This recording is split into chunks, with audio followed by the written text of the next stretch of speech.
ایسا کیا ہے کہ امریکہ کے کیلیفورنیا راجیہ کا لاس اینجلس شہر 7 دن بعد بھی جل رہا ہے؟ لاس اینجلس شہر کی آگ کو ہوا ایسے دھونک رہی ہے جیسے لوہار لوہا پگھلانے کے لیے دھونکنی چلاتا ہو۔ آپ کے سامنے ہرا بھرا یہ تاڑ کا پیڑ ہے، اتنی تیز ہوائیں چل رہی ہیں کہ وہ سوکھے کوئلے کی طرح جل رہا ہے۔ چینوک جہاز، ہیلی کاپٹرز ہر طریقے سے، ہر جتن سے آگ بجھانے کی کوشش کر رہے ہیں، لیکن آگ بجھ ہی نہیں رہی ہے۔ مفتی صاحب، لاس اینجلس میں آگ بے قابو ہو گئی ہے، کچھ مسلمانوں کو اس پر خوشی ہو رہی ہے اور کچھ انسانی جانوں کے ضیاع پر بہت غمگین دکھائی دے رہے ہیں۔ یہ قدرتی آفت عذاب یا آزمائش سے کچھ بڑے ظالم لوگوں کے گھر بھی جلے ہیں، اس پر کیا رد عمل دینا چاہیے؟ دیکھو، کہیں بھی کوئی عذاب آئے یا آگ باگ لگے یا کوئی بھی مصیبت ہو، لوط علیہ الصلوۃ والسلام کی قوم کا عمل ہمارے سامنے ہے۔ وہ گناہوں میں مبتلا تھی، جب ان پر عذاب کے لیے اللہ نے فرشتے بھیجے تو فرشتوں نے پہلے ابراہیم علیہ السلام کو آ کے خبر دی، ارسلنا الی قوم لوط، ہم قوم لوط کے پاس آئے ہیں اور ان کو تباہ کرنے کے لیے آئے ہیں۔ تو ابراہیم علیہ السلام نے اس پہ خوشی نہیں منائی تھی۔ قرآن کہتا ہے یجادلونا فی قوم لوط، ابراہیم علیہ السلام ہم سے جھگڑنے لگے، یعنی اللہ سے تو کون جھگڑ سکتا ہے، مطلب یہ کہ اتنی لجاجت آہوزاری کی کہ عذاب نہ آئے، کہ گویا کہ لڑ رہے ہیں، یہ مبالغہ ہے۔ اور اللہ نے فرمایا ان ابراہیم لحلیم اواہ منیب، نرم دل تھے، بردبار تھے۔ تو انسان کسی کے عذاب کو دیکھ کے انسان پہ یہ سوٹ نہیں کرتا کہ وہ خوش ہو۔ ہمیں تو بس اللہ کے عذاب سے پناہ مانگنی چاہیے کہ اللہ نے جو کافروں کو بھی عذاب دینا ہے آخر میں ہی رکھے، دنیا میں اللہ کسی کو عذاب نہ دے۔ تو اس پہ خوشی نہیں بنتی جو آگ لگی ہے، یہ جب مان لیا جائے کہ وہ سارے ظالم ہی ہیں۔ ایسا ہوتا بھی نہیں ہے۔ جب کسی علاقے میں آگ لگتی ہے، کچھ برے ہوتے ہیں، کچھ اچھے ہوتے ہیں۔ البتہ اتنی بات ضرور ہے کہ یہ عبرت کی بات ضرور ہے۔ غزہ میں جب آگ لگی ہے، جو روزانہ آگ لگ رہی ہے، روزانہ بم برسائے جا رہے ہیں جس میں معصوم بچے جل رہے ہیں، اس آگ پہ کوئی نہیں روتا۔ یہاں جب آگ لگی ہے تو پورے میڈیا نے اس کو فوکس کیا ہوا ہے، کوریج۔ تو ہم یہ نہیں کہہ رہے کہ اس آگ کو آپ کوریج نہ دیں، اس کو بجھانے کی کوشش نہ کریں۔ یہ جیسے انسان ہے تو غزہ میں رہنے والے بچے، عورتیں، وہ بھی تو انسان ہیں، ان کے بارے میں خاموشی اختیار کر لینا، بلکہ اور اسرائیل کو اپریشیٹ کرنا، پروموٹ کرنا، اس کی مدد کرنا، تو پھر انتقام کی اللہ کی آگ بھی جوش میں آتی ہے۔ اور اللہ بتاتا ہے کہ تم جو کر سکتے ہو تم کرو، میں جو کر سکتا ہوں وہ میں کروں گا۔ وَمَكَرُوا وَمَكَرَ اللَّهُ وَاللَّهُ خَيْرُ الْمَاكِرِينَ۔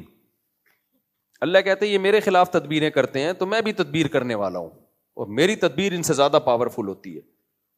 تو ہم اس آگ پہ ہرگز خوش نہیں ہیں۔ اللہ اس آگ کو جلدی بجھا دے۔ بہت سے بے گناہ لوگ بھی ہوں گے اور بہت سے ظالم بھی ہوں گے، جیسے انہوں نے کہا کچھ ظالم صحافی جو ہے وہ اسرائیل کے اس عمل کو اپریشیٹ کرتے ہیں جو وہ غزہ میں جو کچھ کر رہا ہے، تو ان صحافیوں کے گھر بھی جلے ہیں۔ نہ چلتے اچھا تھا، ویسے ہی اللہ ان کو ہدایت دے دیتا۔ لیکن یہ عبرت کی بات بہرحال ہے کہ اللہ جو عرش پر ہے وہ لا تحسبن اللہ غافلا عما يعمل الظالمون، اللہ کہتے ہیں اللہ کو غافل مت سمجھو جو کچھ ظالم لوگ کر رہے ہیں۔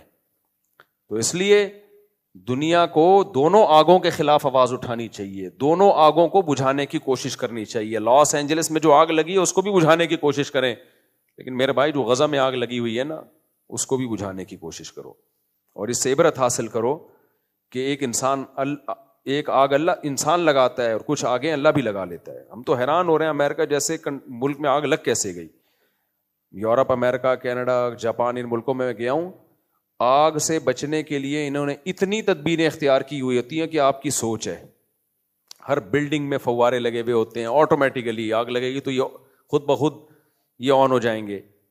اور سڑکوں کے کنارے، جو سڑکوں میں جو ہے نا ایسی جال بچھایا ہوا ہوتا ہے گیسز کا، کہ جیسے ہی یا پانی کی لائنیں الگ سے ہوتی ہیں کہ آگ لگی تو یہ خود بخود کھل جائیں گی۔ اتنا ان کا آگ بجھانے کے جو ان کے جو سروسز ہیں وہ اتنی ایکٹیو ہیں کہ آپ سوچ بھی نہیں سکتے، اس کے باوجود لگ جاتی ہے۔ وجہ اس کی ہے بھائی اللہ سے کوئی لڑ نہیں سکتا، اللہ سے کوئی لڑ نہیں سکتا۔ حادثات بہرحال ہوتے ہیں، تو ہمیں ڈرنا چاہیے کہ جو اللہ ہے نا عرش پر وہ غافل نہیں ہے. تو اتنی بات ضرور ہے کہ ان بڑی طاقتوں کو ہوش کے ناخن لینا چاہیے کہ آپ غزہ پہ جس طرح سے خاموش ہو. ٹھیک ہے کچھ لوگ احتجاج وہاں بھی, امریکہ میں بھی عوام احتجاج کرتی ہے, یہ سارے امریکے ایک جیسے نہیں ہیں, بہت سے لوگ غزہ کے حق میں آواز اٹھاتے ہیں, یو کے میں بھی, آسٹریلیا میں بھی, کینیڈا میں بھی, ہر جگہ آوازیں اٹھ رہی ہیں, لیکن وہ اتنی پاورفل آوازیں نہیں ہیں کہ اسرائیل باز آ جائے اس ظلم سے جو وہ غزہ میں کر رہا ہے. تو اس لیے یہ عبرت کا سامان ہے, تو عبرت والوں کو اس سے, اور پھر جو آگ میں جلتے ہیں تو ان کو احساس بھی ہوگا کہ آگ ہوتی کیا چیز ہے. جب تک انسان اس مصیبت میں خود نہیں مبتلا ہوتا نا, دوسرے کے غم کا احساس نہیں ہوتا. جو اللہ نے ہمیں رمضان میں روزے رکھنے کا حکم دیا اس میں بہت ساری حکمتوں میں ایک حکمت یہ بھی ہے کہ بھوکا رہ کے غریبوں کا احساس ہوتا ہے کہ بھوک کیا چیز ہوتی ہے, جن کو کھانا نہیں ملتا ان بیچاروں کی کیا کیفیت ہوتی ہے. تو اللہ کی طرف سے آزمائشیں, اللہ تعالیٰ اس آگ کو جلدی بجھائے اور اس عذاب کو جلدی ٹالے, ختم کرے, اور لوگ جتنے جو زخمی ہیں اللہ ان کو جلد سے جلد شفا دے. لیکن اللہ اس سے ان ظالموں کو سیکھنے کا موقع بھی دے, عبرت کا موقع دے کہ جنہوں نے غزہ میں آگ لگائی ہوئی ہے, یا آگ لگائی تو نہیں ہے لیکن اس آگ کو وہ پروموٹ کر رہے ہیں, اپریشیٹ کر رہے ہیں, ظالموں کو کی حوصلہ افزائی کر رہے ہیں, یا اس آگ لگانے میں ان کے شریک بن رہے ہیں.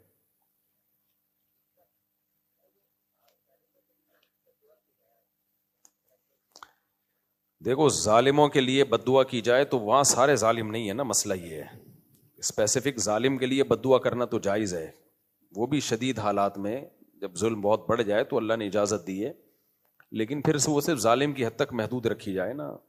میں گیا ہوں لاس اینجلس, سارے ظالم نہیں ہیں وہاں, بہت سے نیک لوگ بھی رہتے ہیں, بہت سے امریکی بھی ایسے ہیں جو اسرائیل کو سپورٹ نہیں کرتے, وہ غزہ کے حق میں, وہ غزہ پہ جو ظلم ہو رہا ہے اس کے خلاف ہیں. لیکن جب اس طرح کے اجتماعی عذاب آتے ہیں وہ تو سبھی لپیٹ میں آتے ہیں پھر اس کی. آج کل بہت سی امریکیوں کو مسلمان بنانا دنیا کا سب سے آسان کام ہے. باہر ملکوں میں ایک چیز کا ہمیں اندازہ ہوا کہ وہاں سب سے آسان کام غیر مسلم کو مسلمان بنانا ہے.